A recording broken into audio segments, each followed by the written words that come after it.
C'est bien d'être là. Il y a toujours quelque chose ici. Surtout avec le pasteur. Pasteur Paul, il est spécial. Sauf Paul, elle est toquée. Là, appelé jeudi. Et puis il dit, hey, pasteur Beto. Là où je suis là, c'est un enfer, je suis comme ça. Je dis, mais comment? Donc, puisque le roumi va partout, c'est pourquoi il est joignable. Donc, et me dit, il veut qu'à pour moi, tu es le président de Pétain, et attends, il est tout ma bombe, quand il avait dit, moi, je croyais que bon, il y a un problème sérieux, quoi. Il y a un souci, il y a un peu. Ok, en fait, je suis là ce matin pour rentrer un peu dans la ferveur de l'organisation des cours et de la conférence. Prendre la température et aller ajuster ça à ta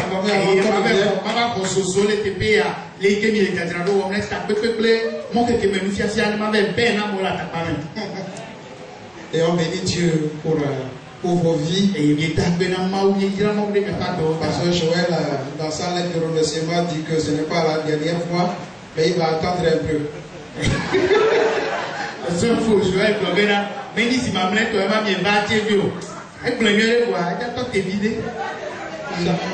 Chacun cherche bonne chose.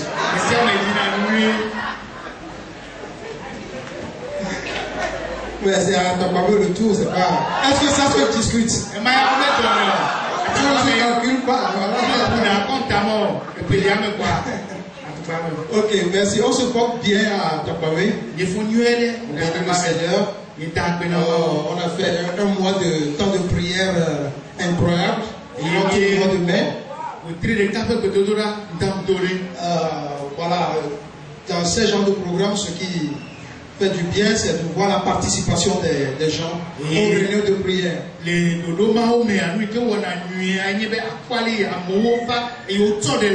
Et c'est des révélateurs de la maturité de l'Église. Et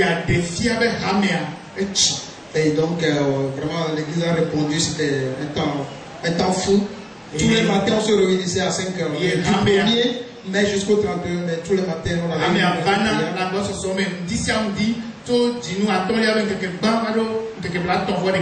et on a prié pour vous aussi. On a prié la conférence, les cours et d'autres choses. Pendant la Pentecôte, il y a eu 8 nouvelles personnes qui ont reçu le baptême. Et on a vécu ça aussi ensemble au moment où voilà, les frères de TV aussi vivaient la même chose avec Chico et Tablico. Et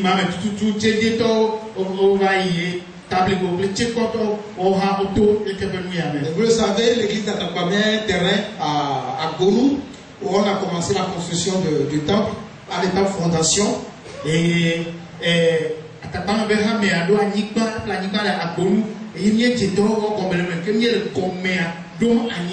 donc, merci pour vos soutiens, merci pour vos prières. L'actualité du moment, c'est le projet GTO. C'est l'actualité du moment.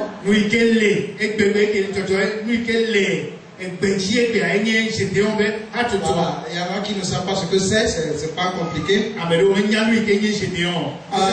Quelques jours avant la Pâque, j'avais une conviction du Seigneur. C'est clair pour moi, j'ai eu des preuves à l'appui. Et clairement, Dieu m'a dit que voilà, je suis revenu à Tapamé, mais ma mission ne sera pas d'être sur la seule église et solidifier, édifier l'église. Mais pourquoi pas ne pas toucher quelques villes de la région des plateaux. Et après tout, pour le moment, me trouve à Tapamé. Oui, mais ma douce à Tapamé, ma doendo, et le coup, nous, Katanyama, Casti, tout vos les miens tout peut doit au même. Parce que nous avons 9 églises dans la région maritime, mais nous avons 2 églises dans la région des plateaux, Palimé à Tapamé. Les Tontibe et Domeniero,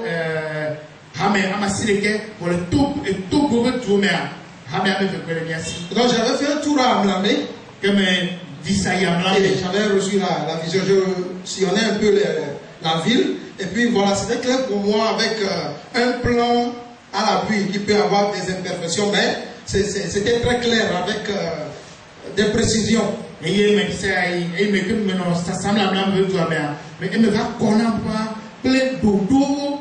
donc, au retour, rapidement, j'ai essayé d'évaluer ce que ça peut coûter.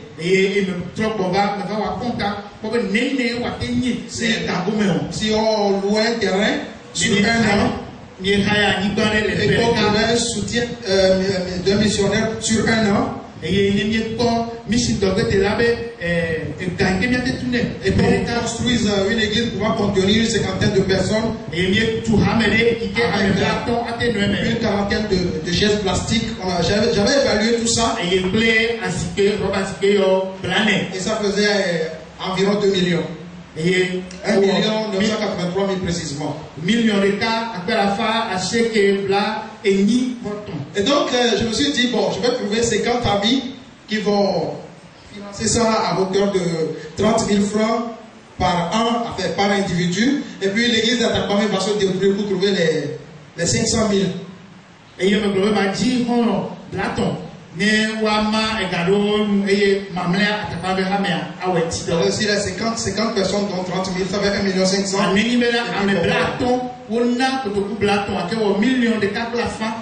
Et l'idée m'a venu de lancer ça sur Internet.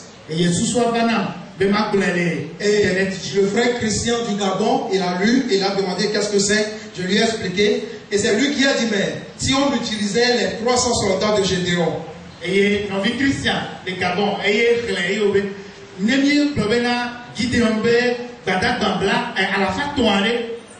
donc rapidement on a divisé les 2 millions par 300 personnes et ça fait 6 615 francs par personne par an.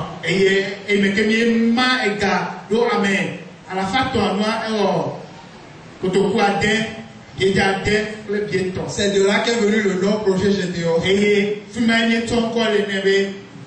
les gens ont vu, ils pensaient que nous sommes les distributeurs du Nouveau Testament Gédéon. Ils nous demandent, est-ce que vous avez les Nouveaux Testaments des cartons? On en a besoin. Les gens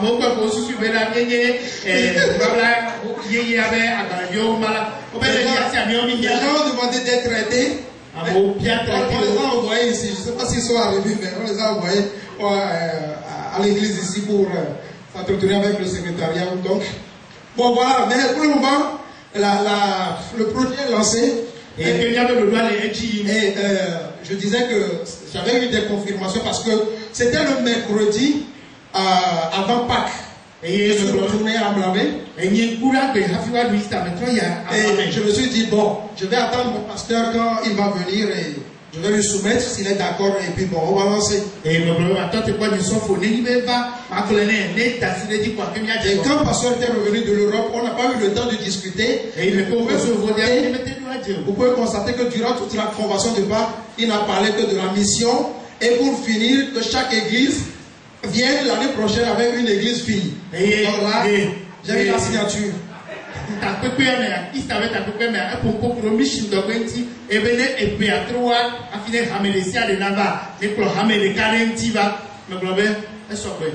Et donc je lui ai remis une copie du projet.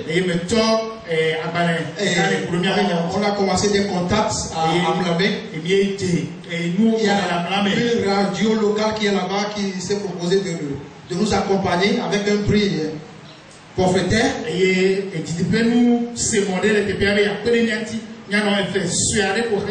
Et pour le moment, on est à 189 personnes. Mais tel que je vous vois, ce sera un coup KO.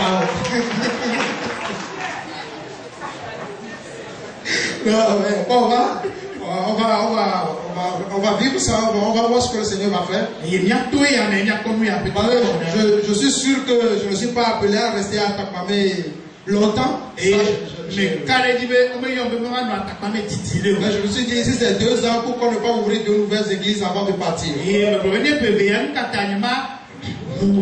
Ablamé, Barou, Tom, un gros village, les autres. Et donc, voilà un peu la vision dans laquelle nous sommes. Et donc, voilà, merci de prier pour cela. Et on compte aller sur le terrain, proprement dit, avec une équipe, avec des soirées d'évangélisation dans le mois de novembre.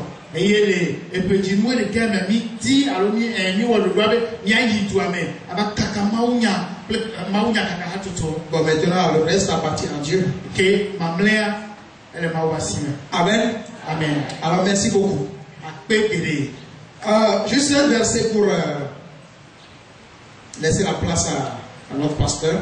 Et je lui dis merci pour l'opportunité. Merci aussi à tous les amis pasteurs pour leur amitié. Ésaïe 43, verset 1, verset 2. Ainsi parle maintenant l'Éternel qui t'a créé, ô Jacob. Celui qui t'a formé, ô Israël. Ne crains rien car je te rachète. Je t'appelle par ton nom. Tu es à moi. Si tu traverses les eaux, je serai avec toi. Et les fleuves, ils ne te submergeront point. Si tu marches dans le feu, tu ne te brûleras pas. Et la flamme ne t'embrasera pas. Amen. Amen. C'est un passage que nous aimons beaucoup, un passage extraordinaire.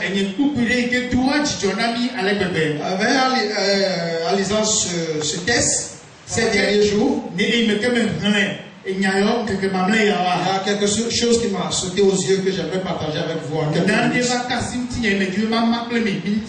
Parce qu'en tant qu'enfant de Dieu, il nous arrive à tous pratiquement de nous poser cette question: pourquoi moi? En face de certaines difficultés, quand on traverse certains moments, nous savons tous que le monde est un monde en crise. Et le Togo a pris une bonne partie de cette crise-là. Mais à part cela, on traverse certains moments. Et on se dit, mais pourquoi Seigneur? Pourquoi moi? Mais la réponse c'est que c'est oui, c'est toi, c'est pas quelqu'un d'autre. Et tu n'es pas appelé à vivre les mêmes choses que les autres. Ton histoire n'est pas l'histoire des autres. Et la grandeur de la vie à laquelle Dieu t'a destiné appelle à une grandeur de formation. Dieu t'appelle à une grande vie. Cette grande vie correspond à une grande formation. Et donc ici, il est question d'une seule personne avec deux noms.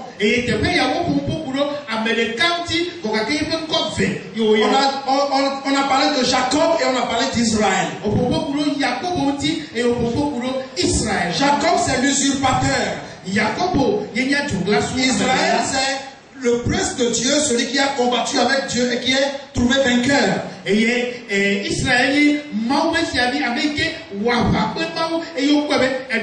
Mais la Bible nous dit ici, ainsi parle maintenant l'Éternel qui t'a créé, ô Jacob. En parlant de Jacob, la Bible dit l'Éternel qui t'a créé. Mais en parlant d'Israël, la Bible dit l'Éternel qui t'a formé.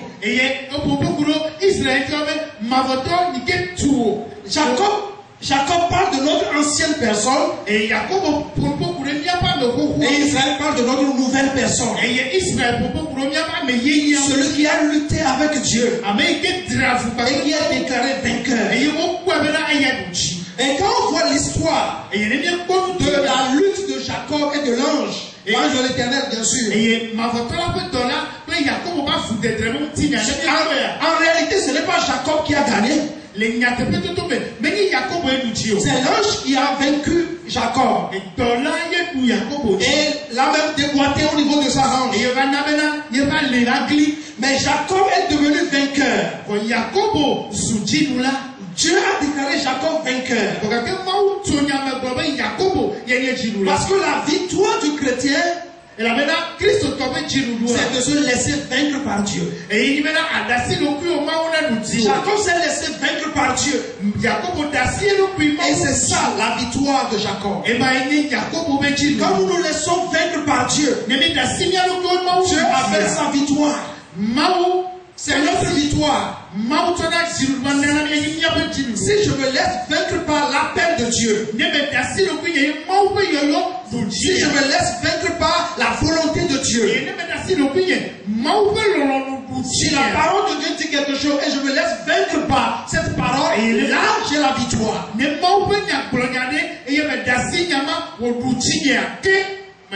la pensée humaine dit qu'il faut résister. Et c'est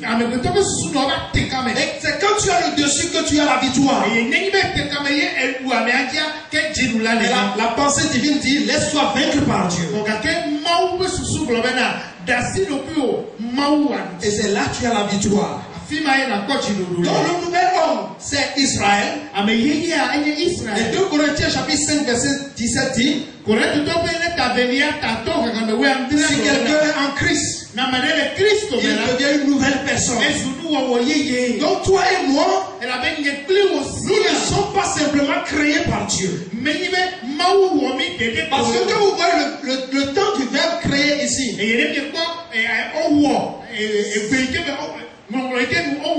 quelque chose qui s'est passé, c'est un fait et ça s'arrête là. Et la Bible dit qu'en Jésus-Christ, nous sommes recréés. Mais en tant qu'enfant de Dieu, on n'est pas seulement créé. Comme tout le monde est créé. Tout le monde a l'existence. Et si on ne peut pas utiliser le verbe créé à son premier degré, à son premier sens pour tout le monde. Et tout le monde est créé. Nous sommes créés aussi. Mais en plus de cela, nous sommes formés par Dieu jour après jour. Dieu nous forme jour après jour. Le verbe formé dans l'hébreu c'est yatsar. Ça veut dire être éduqué, être façonné, être entraîné, être structuré, être discipliné. Et la Bible va utiliser même le verbe forger. Donc Dieu nous forge jour après jour. Dieu nous éduque jour après jour. Alors que les Jacob sont créés, les Israël sont formés. Alors que les Jacob s'intéressent aux œuvres de l'Éternel,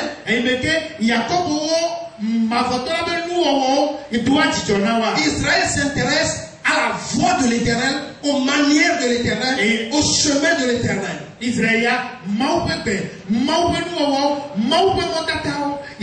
Psaume 103 verset 7. Il a montré ses œuvres aux enfants d'Israël. Et il a montré sa voie à Moïse. Ésaïe 43 verset 7 dit, je dirai au septentrion dors. Et au midi ne retient pas. Tous ceux qui s'appellent de mon nom, que j'ai créé pour ma gloire, que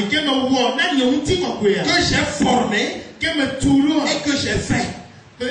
Donc on voit ici 3 verbes. Des gens créés par Dieu pour sa gloire et qui sont formés jour après jour. Et le but c'est d'être un homme fait. C'est-à-dire un homme accompli. Comme vous le voyez dans 1 Corinthiens 14, verset 20. Et Hébreux 7, verset 14 aussi. Nous sommes des hommes faits. Déjà accomplis. Et vous savez quoi? Cette œuvre de formation, ça se fait par la parole de Dieu. La parole de Dieu vient nous former. 2 Timothée 3, verset 16 et 17. L'écriture est inspirée pour nous enseigner, pour nous convaincre, afin que l'homme de Dieu soit accompli et propre à toute bonne œuvre. Et Ephésiens 4, verset 11 à 13 aussi va dans le même sens. Il a donné des ministres de la parole, les apôtres, les prophètes, les évangélistes, les pasteurs et docteurs, pour que nous soyons parvenus à l'état d'homme fait, à la stature parfaite de Christ. C'est pourquoi nous bénissons Dieu pour ces rassemblements. C'est pourquoi nous bénissons Dieu pour les conférences. C'est pourquoi nous bénissons Dieu pour les cours que nous avons chaque année. Le cours biblique, les cours d'été, les temps de questions-réponses. Parce que pendant ces moments, Dieu prend sa parole et il nous forme jour après jour. Et nous nous laissons être formés par Dieu. Et nous nous laissons être formés par Dieu. C'est pourquoi vous êtes là. C'est pourquoi vous demeurez. Et c'est pourquoi nous allons continuer. Parce que c'est vrai, des fois c'est difficile. Mais nous aimons la formation de Dieu. Amen. Amen. Et Dieu fait cette œuvre de formation aussi par les situations. Comme on voit dans la vie de pas mal de personnes dans la Bible, les Job, les Joseph, etc. Notre Seigneur Jésus-Christ est l'exemple parfait. Et aussi pourrait se poser cette question, mais pourquoi? Mais Dieu les a formés en vue du ministère, en vue de la paix, en vue de la grande vie qui les attend. C'est pourquoi rapidement Dieu nous rassure. Et il dit ne crains pas. Une chose qui est sûre, c'est que ma présence est garantie. Et la victoire est garantie. Frères et sœurs, quel que soit ce que nous traversons, la présence de Dieu est garantie. Et la victoire est garantie. Nous traversons, Dieu est en train de nous former. Et il dit ne crains pas. Si tu traverses les eaux, je serai avec toi. Et les fleuves, ils ne te submergeront point. Si tu marches dans le feu, tu ne te brûleras point.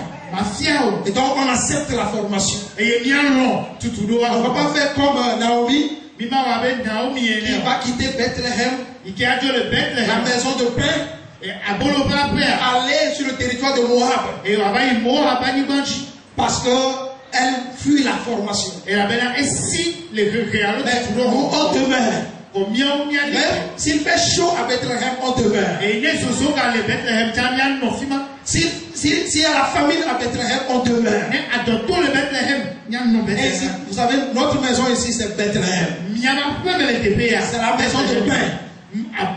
Et nous sommes dans la saison de pain. Donc on demeure. Amen. Amen. Et même si c'est difficile, on demeure. Parce que vous savez quoi? Ta victoire commence au même endroit où a été ta défaite. Et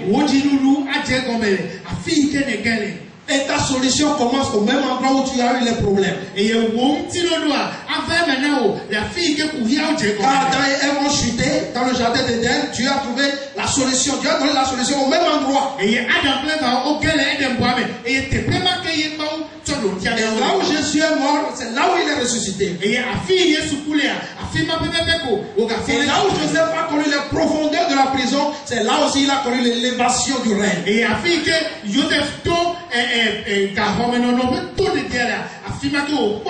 donc on accepte la formation et on demeure.